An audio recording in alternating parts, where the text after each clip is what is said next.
करायचा बरोबर येण्याकरता. मात्र तो मुलगा नदीत उडी मारायला घाबरायचा. मग एक दिवस त्या माणसाने काय केलं, मुलाच्या न कळत त्याला पाण्यात ढकलून दिला. त्याला पोहता यायचं? छे, मुलाला पोहता येतच नव्हतं. मग तो पाण्यात पडला, हातपाय मारायला लागला. मग आता तो मुलगा बुडणार. त्या क्षणी त्या वडिलांनी त्याला बाहेर काढला.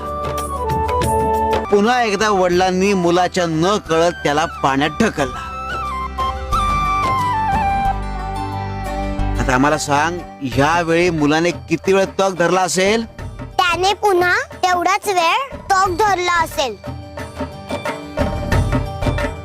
त्याने मागच्या वेळेपेक्षा 10 पट जास्त वेळ तग धरला. हे कसं शक्य आहे?